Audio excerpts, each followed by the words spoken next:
Hello, world. How are you all doing? I'm Gustavo Tolosa, the host of my own book club that we've been doing now for quite a while, since June, I believe, of 2020. So it's been more, no, yeah, 2020, yes. So it's been a wonderful time where we've read some really amazing books. And I always look forward to seeing all of you here. Thank you for joining in from all over the place. And happy Monday. Yes, happy Monday. How was your weekend? Did you do anything exciting? I did. I went to, I love tea houses. That's why I have the new show, Tea with Dr. T. At college, when I teach at the university, they call me Dr. T. I guess Dr. Tolosa is too difficult to pronounce, so I'm Dr. T. So I went to this tea house up higher in the mountains area here in Cordoba, Argentina, and I heard that it was a place that was like heaven. I heard, and I've never been, so I went. Four of us went there, and it was beautiful. And I filmed it. And tomorrow for Tea with Dr. T, I'm going to show you some footage that is just uh, very nice. I think you will enjoy that. And also tomorrow in Tea with Dr. T, I will read a couple of emails, very touching emails that I received, and I got permission to read them from last week. That was kind of special. Well, not kind of. It was a very special session for me, and now you know more about me. And some of you sent me some really nice uh, emails. So I'm going to be doing that. And I'm just making a few announcements to wait for everybody to log in. And I will also tomorrow tell you that I have a new member in the family here in my house. And so tomorrow will be a fun session. It's going to be our fourth session for Tea with Dr. T. And if you want to join my fan club, if you want to join my fan club, Gustavo's fan club, that gives you access to Tea with Dr. T and to all the paid cooking webinars that I've done so far, and to some other things, send me an email to info@plantemas.com, and I'll send you the information of how to become a member. And let's see. I want to remind you that about, I guess it's been 2 years. I lost track of time. Maybe it was last year. I filmed a Halloween webinar. Halloween is right around the corner, or like some of you want, maybe call it a fall festival. And I filmed one, the pianist and the chef show, that with a friend of mine and who is vegan, and we had a lot of fun. And then we played some really nice music for Halloween. And it has a very traditional stew in Argentina that is called locro. That is the stew that will raise the dead. It's delicious, and it has so much starch that you won't believe it. We also made potato empanadas, and we made pumpkin bananas cookies. So anyway, that webinar is on my website, plantemas.com, and you can purchase it, and it has a low fee, but you can get that with the PDF of the recipe. Remember that Dr. Lyle is going to be our guest in this show on November 8th. So not next Monday, which is November 1st, but the following. And I want to encourage you to gather questions. make good questions for me, okay? So I don't have to be choosing. Have some good questions that pertain to the book. If remember that we are discussing the pleasure trap. So and if whenever you have questions, send them to me in an email to info@plantemis.com, and he will answer questions. That's on November 8th. Also, remember that I am a Start Solution certified coach. I have the certificate from the McDougall Health and Medical Center. If you ever want to schedule an online session with me, and I also give piano and lessons and Spanish lessons online. If you ever want to do that, you can email me at the same email. So that's it for all of the announcements. And no, it's yeah, it has four legs, but the new addition to the family. But I don't think it's what you all think. So join Gustavo's Tea with Dr. T, and you'll find out. Okay, let's get started with reading. And again, just so that you know, if you're here the first time, Tea with Dr. T is something I came up basically in a few words. It's a time to gather a few of us. It's a small group, and for about 45 minutes, and just positive. We have a cup of tea or a cup of whatever you want to drink, and we only talk about positive things in the world and in our family, in our lives. It's a time for you. I am always interviewing somebody else. This is a time for you to kind of interview me and ask me questions. And then I take you around town. If I take a trip, I take you with me. Sometimes we do a cooking demo. It's just a very, very fun 45 minutes that we spend together. All right, so let's go to the book. And we are in chapter 5, and it's called The Evolution of Diet. And this is a topic that is just fascinates me. It fascinates me to see how really our way of eating today has evolved to something that is very, in a way, I guess, I don't know of a better word, very unnatural, because it's the diet that humans eat. It's mostly not the diet that we were designed to eat. You know, a horse will eat, a vegetarian diet. A cat, it will eat more of a carnivorous diet. I mean, each animal, like Dr. McDougall says, has a diet, and they don't have to wonder what it is. They know it's embedded in them, and they eat that diet that is for them. And if you give a cat potatoes for every meal, it will actually die.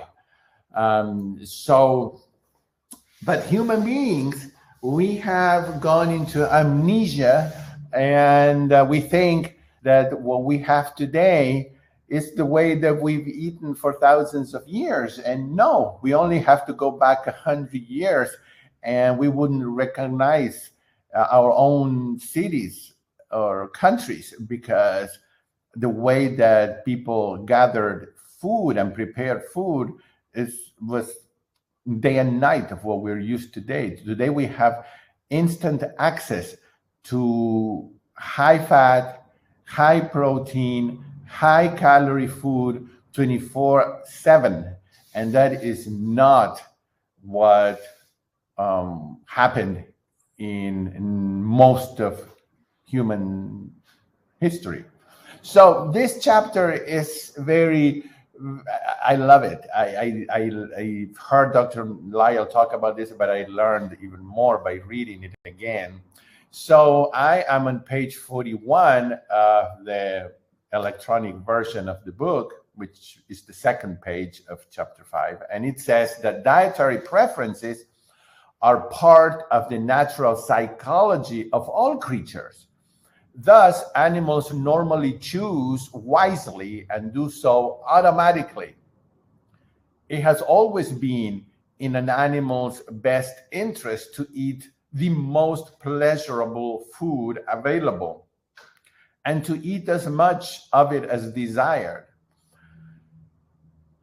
But for people in our modern environment, and I like that word because I believe we are in an environment that is not really the environment that it's a fake environment that we've created for ourselves. This is not the environment were we lived in for many thousands of years. So, but for people in our modern environment, this is no longer true because our pleasure-seeking system can no longer be trusted.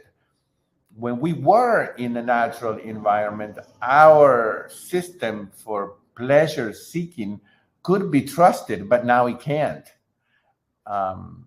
Unbridled dietary pleasure seeking will lead us astray into a dietary pleasure trap that can destroy health and wellness and well-being. Today, we consume far too many high-fat, high-calorie animal and processed food products. Yet, these unhealthy products taste great. That is the problem. Their artificial allure disguises an important truth.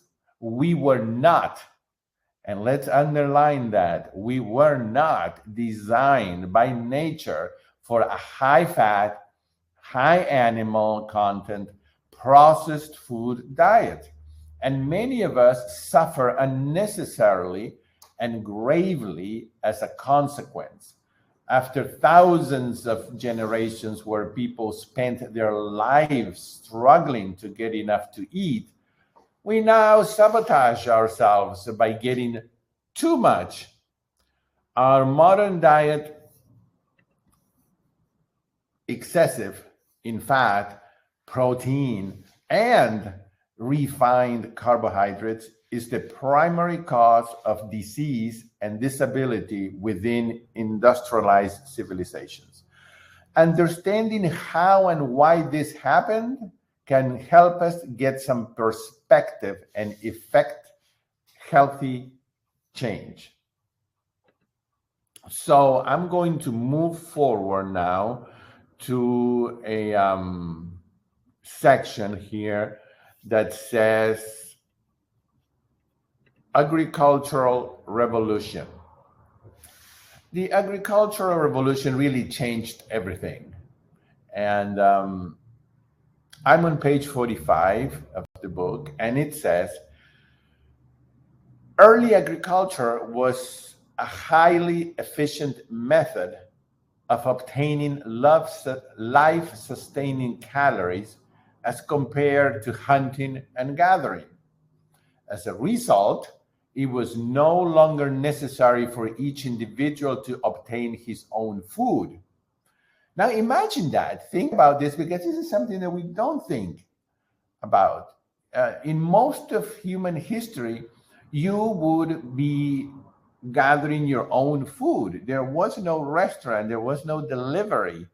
I can experience that in a little bit because I have a very big garden in the back, and this year I decided to plant a lot of things. I have melons, watermelons, corn, two kinds of squash.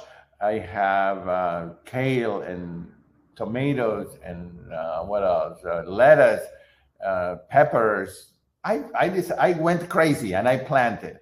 But my goodness, just watering that 2 or 3 times a day and making sure there are not a lot of weeds, and then planting them, and then sometimes I spend almost the whole morning, and it's just my yard, So the activity level that humans had to have before the agriculture age, when we had to gather our own food, was so incredibly different.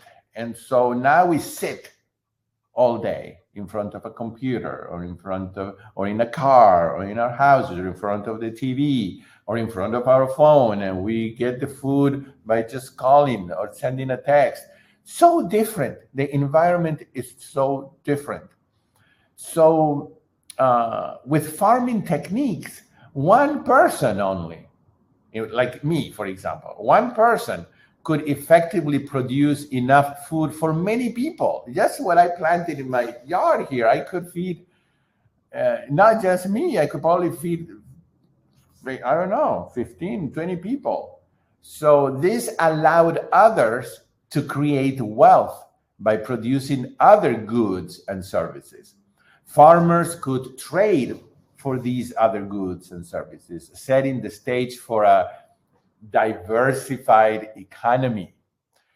The efficiency of agriculture made this diversification possible. There was a second major consequence of the development of agriculture. Agriculture was not only more efficient, but more intensive as well. An acre of tilled land could produce up to 100 times the calories that could be obtained from that same land by a hunter-gatherer. Just imagine this. Just 1 acre in the hunter-gatherer age, it would not be much. But in the agriculture age, it was 100 times more with the same amount of land. Hunter-gatherers needed large roaming ranges as the caloric yields per acre was small. A farming economy, in contrast, could support a much larger population within a small local area. These two features of farming, increased efficiency, more calories per time and effort expended, and increased intensity, less land per person needed to sustain livelihood, made possible the development of civilization, specialized labor, and the market trade economy. As a result, people had more time and motivation to develop a wide range of skills. Increased intensity of land use also made it possible for populations to congregate more closely than ever before. For early humans who adopted agriculture, their days as homeless hunter-gatherers came to a welcome end. So can you see the difference that agriculture made in history? So let's see. I see some comments here. Let me just put a pause there and see if I can answer or comment on any of these.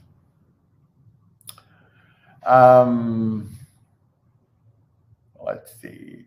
I enjoy, okay, parents and grandparents, okay, well, I do, okay, well, so that's a good conversation there. I'm just not gonna get into that. So one of you says you are teaching Spanish. Yeah, I do teach Spanish and online. Okay. So let's move on. I am on page 45. And of course, all of this, what happened, it brought more wealth. As civilizations became wealthier, it became feasible to raise animals. Cattle, pigs, goats, and sheep could be domesticated, supported by the bounty provided by efficient agricultural techniques. Milk products were soon added to animal flesh as regular components of the human diet. The percentage of animal products in the human diet probably increased substantially with the advent of agriculture. Instead of the hit and miss hunter-gatherer lifestyle, early animal husbandry provided a consistent supply of high protein, high fat animal food in addition to cultivated grains and produce. But while this new ability to exploit animals may have seemed like a blessing, there were unforeseen consequences. So, what are the animal troubles? Well, though we take it for granted today, the domestication of animals by early peoples represents one of the most incredible stories in the history of life on Earth. And I totally agree with that. Our ancestors learned how to control and exploit other animals in astonishing ways, caring for animals while appropriating their milk, flesh, and eggs at the most opportune times. It is notable that no other creature, so listen to this, it's really amazing, it's really surprising that no other species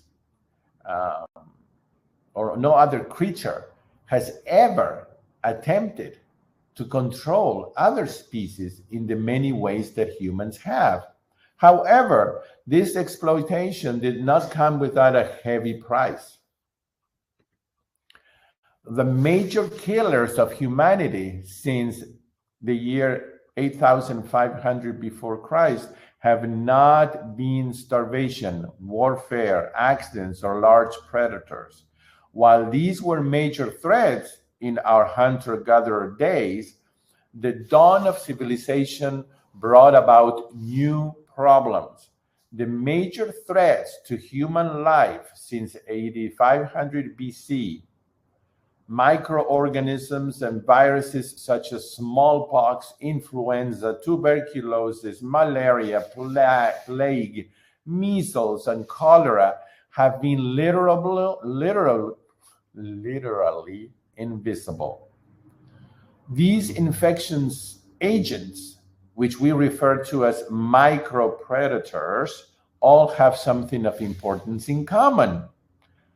Each evolved from a disease in domesticated animals that then adapted to and infected human societies. So as we, as human beings, domesticated more animals, and the animals were more confined, and people lived closer, and all of this, the diseases of these domesticated animals would jump and adapt to human societies and infect them. So there is a title that says Plagues in Paradise. And then I'm going to page 46. In the early years of animal domestication, many people died from contact with animal-derived diseases. Those individuals who survived exposure were able to resist the assault of these dangerous micropredators due to their natural resistance.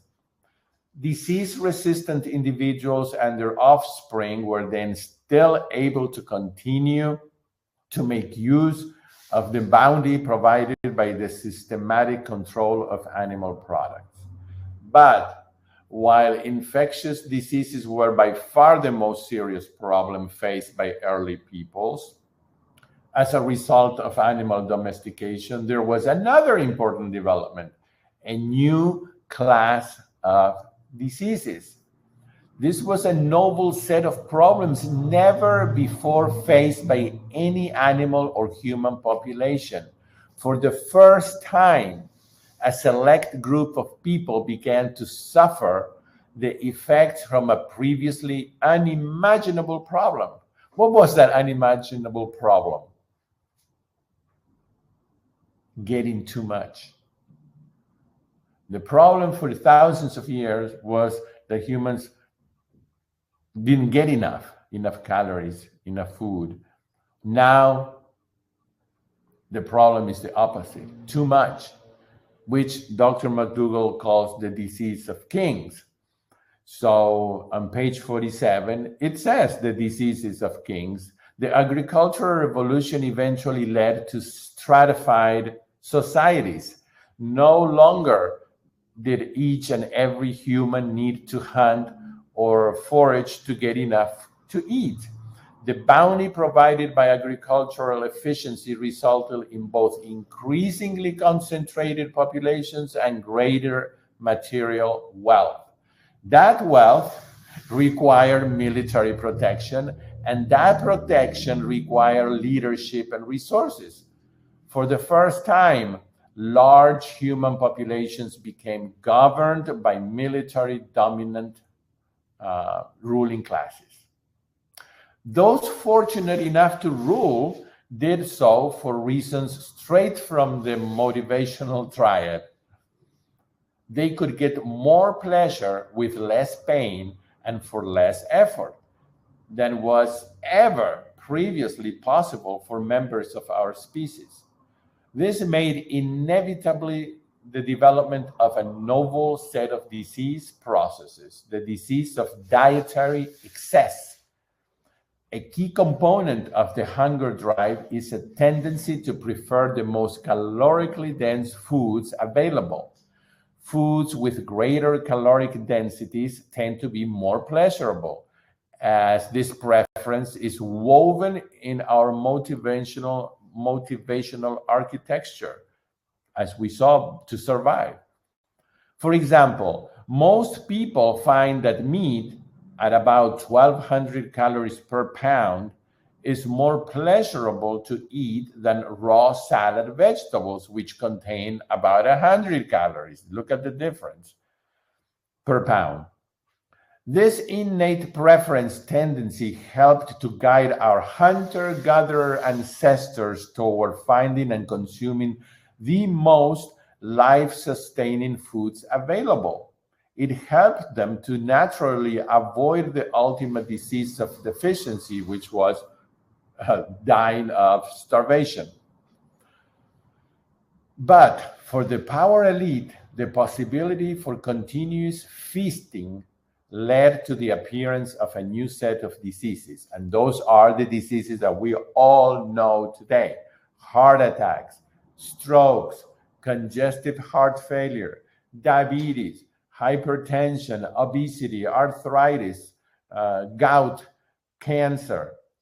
These diseases, often described as the illnesses of affluence or the diseases of kings, are now the leading causes of death and disability in the industrialized world.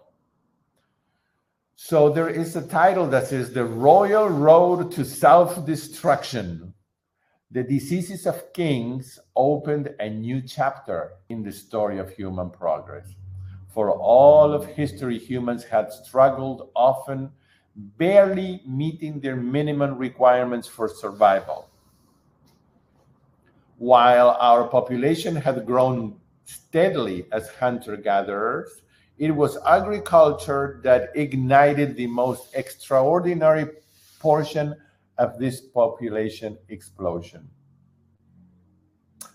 Few suspected that eating too much pleasurable food could be a cause of disease. After all, eating as much as possible of the most pleasurable foods available feels only natural and right.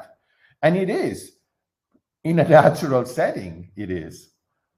But with the advent of agriculture, unnaturally high quantities of animal products, as well as unnaturally concentrated processed foods, became available and led our ancestors' natural preferences astray.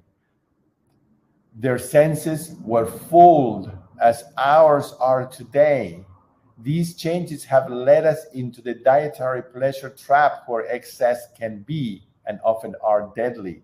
So now can you see how it's not a matter of being smart, intelligent, or having self-control? No, it's just that it's in our DNA, we could say, to survive and to seek food that is calorically dense and high in fat, because that's how our ancestors would survive. But our environment has changed drastically, but um, our bodies, the way our physiology hasn't changed. So that is the pleasure trap. So, summing up, with the advent of agriculture, beginning in about 8500 BC, humanity began a new way of living, no longer destined to face the constant uncertainties of the hunter-gatherer lifestyle. Our ancestors were able to begin efficiently producing needed calories through agriculture and animal husbandry. These changes had many beneficial effects, including the congregation of large numbers of people into small areas, giving rise to modern civilization. There are also harmful effects resulting from these changes, though these are less well appreciated. The close proximity of large numbers of domesticated animals to humans led to plagues and pestilence. In fact, the most potent killers of humanity since the dawn of civilization have not been warfare, natural disaster, and starvation. They have been epidemics resulting directly from animal husbandry. The desire for meat, fish, fowl, eggs, and dairy products has been one of humanity's most dangerous desires. A second important result of increased animal product and processed food consumption was the birth of a new class of diseases, the diseases of kings. Throughout history, these disease conditions, the diseases of dietary excess, were almost exclusively reserved for the wealthy classes, as animal and processed foods remained expensive delicacies. With modern food production techniques, however, the modern diet has shifted consistently in the direction of our innate preferences toward greater and still greater caloric density. This has resulted in the consumption of more animal products and other high fat, high sugar processed foods. As a result, the common man and woman now suffer from the diseases of kings. So, taking action on page 49, choosing to consume a diet that is more consistent with our natural history will help you to avoid the predictable consequences of an overly rich diet. The proper diet for humans consists predominantly of fresh fruits, vegetables, whole grains, beans, and nuts and seeds, and is the foundation of good health. Let's see if we see any page 6 paper book. This is here. Section called Animal Troubles. This page really stood out to me, especially since the book was written way before COVID. So yeah, it's like a prophetic book. The book was written in 2003, so we can see how the shift from eating our natural diet, human diet, which was predominantly fruits and vegetables and starches and beans and everything that is plant based, with every now and then some other high caloric food that was animal based. All of that has brought these animals in closer proximity to themselves and to ourselves, and are humans, and the diseases from these animals, which multiply even faster when they're all crammed in one space, have jumped numerous times in our history to humans, and has killed more humans than any war or any natural disaster or anything else. So this is a very interesting and very accurate description of how we have shifted. All right, so we're going to move a little forward, unless you type any questions or comments here, and I'll read them. We'll move forward to chapter 6, which says, looking for health in all the wrong places. So here is a saying that Dr. McDougall often shares, and is, people love to hear good news about their bad habits. And then William Castelli, MD, vegetarians have the best diet and the lowest rates of coronary or heart disease of any group in the country. So I am going to page 52 that says health mysteries. Millions of people in our country are suffering and dying from a handful of devastating conditions, including heart attack, stroke, congestive heart failure, diabetes, and cancer. These conditions account for 3/4 of our nation's premature deaths and the majority of our collective chronic disability. Yet, the culprits in these strategies have been hard for most people to accurately identify. The evidence for many appears to be contradictory and confusing, like a Sherlock Holmes mystery. People are puzzled about the causes of their health problems, as well as what to do about them. They look to experts in books, television, the internet, and to their doctor. More than 10 million people search the internet each week seeking health-related information, making health information seeking one of our population's primary intellectual pursuits. This is appropriate as our health problems are of epidemic proportions. Unfortunately, most of the expert information dispensed is erroneous and misleading.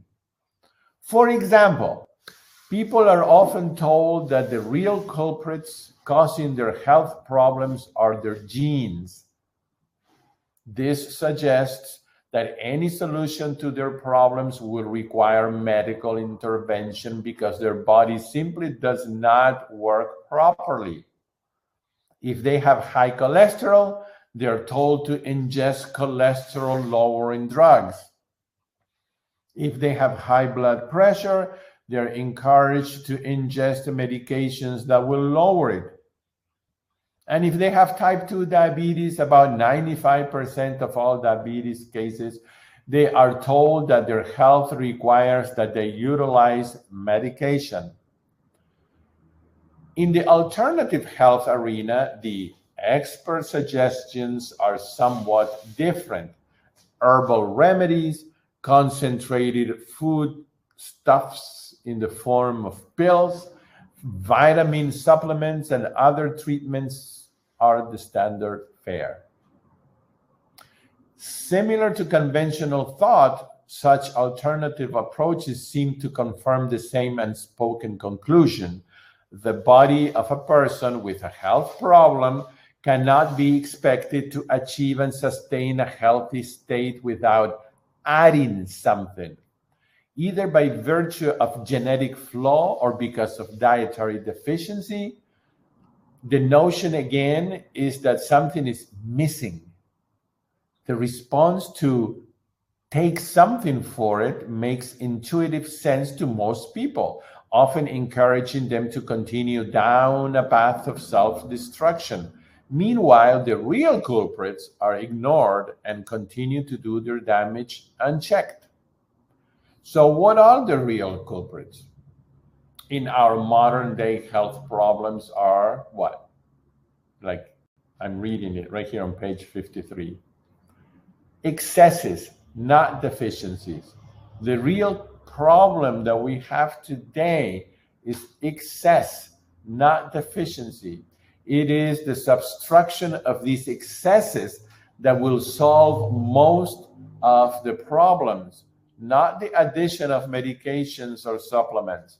Not surprisingly, the subtraction of excess is nearly always more effective at restoring health than is the addition of anything, be it dietary supplements or medications.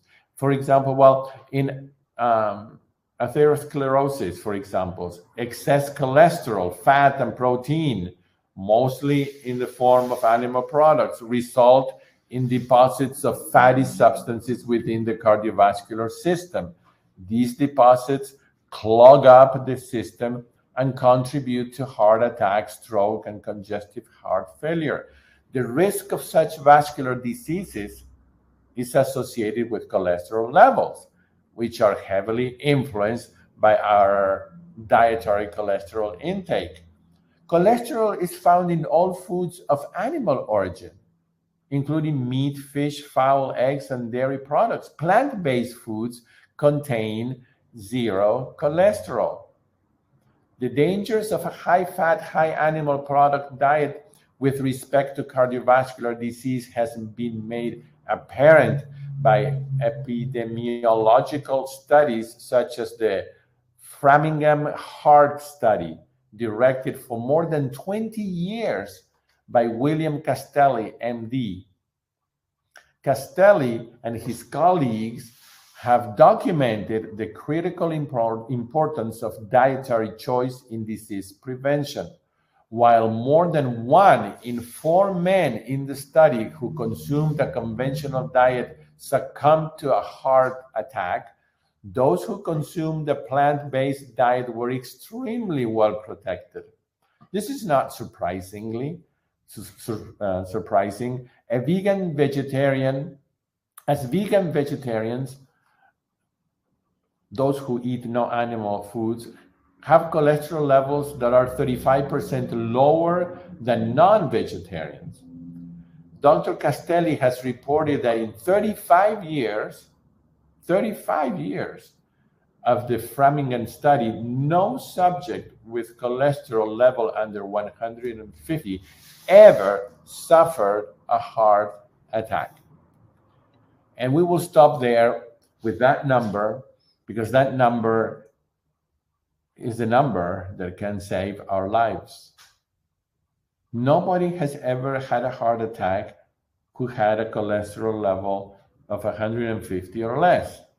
And Dr. Esselstyn says that that is practically impossible. If your cholesterol is at that level, it is impossible to have heart disease. All right, so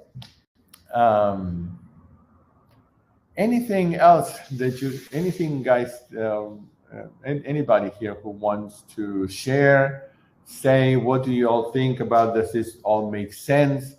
I think that it's a brilliant description that Dr. Lyle and Dr.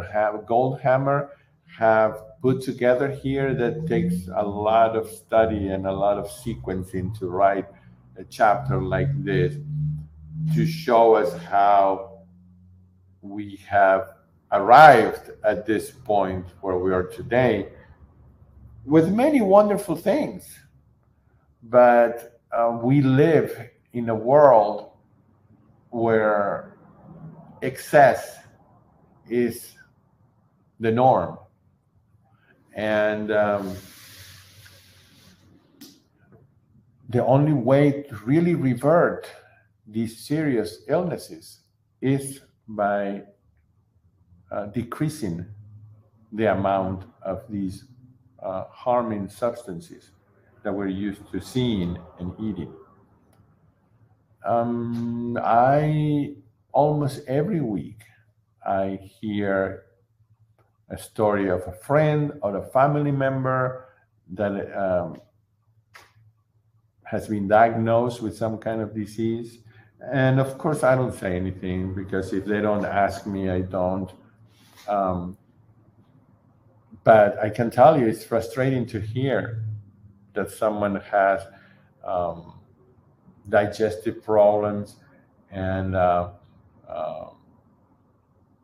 colon problems and an inflamed um, intestines.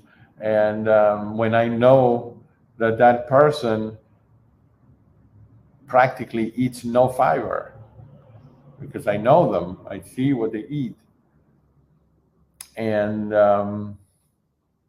how can the body function? How can the body detoxify? How can the body get rid of those harming substances that are in our body, if not by fiber? Fiber is the only way. Fiber and water. It's you can imagine these little trucks that are taking the trash out, um, and the trash gets collected and remains in the body if you eat a diet that is heavily influenced by animal products and processed foods.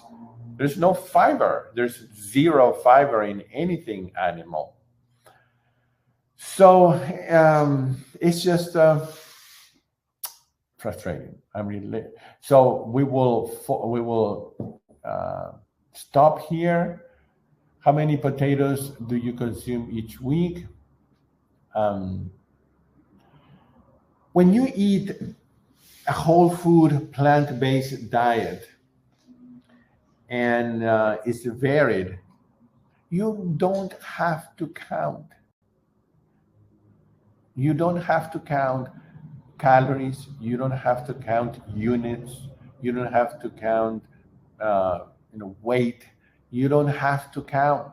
That is the wonderful thing and the magical thing about eating the diet that human beings were designed to eat, is that if we eat mostly plant foods and there is variety, some sort of variety, it won't matter if you eat 20 potatoes a week or 7, or as long as you're eating potatoes and sweet potatoes and legumes and all sorts of whole food, not processed, whole food, plant-based. And I certainly have never stopped to think how many potatoes or sweet potatoes or ears of corn I eat per week. I just eat them. Um, so that is what this way of eating is the most powerful. Is the most powerful, and it can be sustained. Is sustainable. It is so frustrating. I hope example and vibrant health by living this way will persuade them. Yeah, you get to the point where you there is a time, especially when you're new to this way of eating and you're getting better and you're losing weight and you feel great and you want the world to know, and then you start seeing reality and how food is a touchy topic for most people, and you have to continue taking care of yourself. And when somebody asks you and you can see that they are really interested in learning, then you can tell them. But trying to force somebody, I don't do that anymore. I don't, because if they see me and they know me and they see what I eat and they see how I look and they see how I'm healthy and they don't want to know how, well, that tells me everything. Okay, I find it so hard to eat more than one potato a day, but I can eat a lot of rice every day. I grew up on rice, corn, legumes, and veggies. Sure, sure. Remember, any doctor, any plant-based doctor or chef like Chef AJ or Chef Kathy Fisher, I mean, anybody in the whole food plant-based world will tell you this: eat your starch. It doesn't really matter. Some people don't like potatoes. Some people don't like sweet potato. Just try to have some kind of variety, some kind of variety. And if you like rice, there are hundreds of kinds of rice. If you like legumes, there are many legumes. Just get some variety. If it's difficult for you to eat potatoes, don't worry about it. You really don't. A very tense topic, and our lifestyle and results is the best example. Yeah, it is a very tense topic to talk about food because, like Dr. McDougall says, nobody, I'm rephrasing it now, nobody likes to hear bad news about the foods that they love most. They like to hear good news about their bad habits.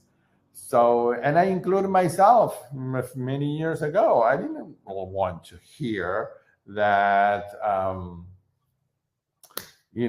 eating my steak and potatoes was bad for me. I didn't until I came to a point in my life when I was seeking the information because of the way that I was feeling. Very personal topic. And that could be a topic that we can ask Dr. Lyle to talk about. Okay, everybody, thank you for joining. If you have any questions, any comments that you want to email me, please do so. I will type it here in the screen. And it is info@plantemis. Oops, excuse me. Let's see. info@plantemis.com. That's it. So I'm always open. I'm always excited to hear from you, to have emails. Sometimes it may take a day to answer because sometimes I receive many emails, but I usually answer them within 24 hours, and I answer all my emails. So thanks again, everybody. And next week, we will talk about chapter 6 and possibly 7. And for those of you who are part of my Tea with Dr. T Club, I'll see you tomorrow on Tuesday at 4 p.m. Eastern. And let's see, what is that? 3 p.m. Central Time. 1 p.m. Pacific. Goodbye.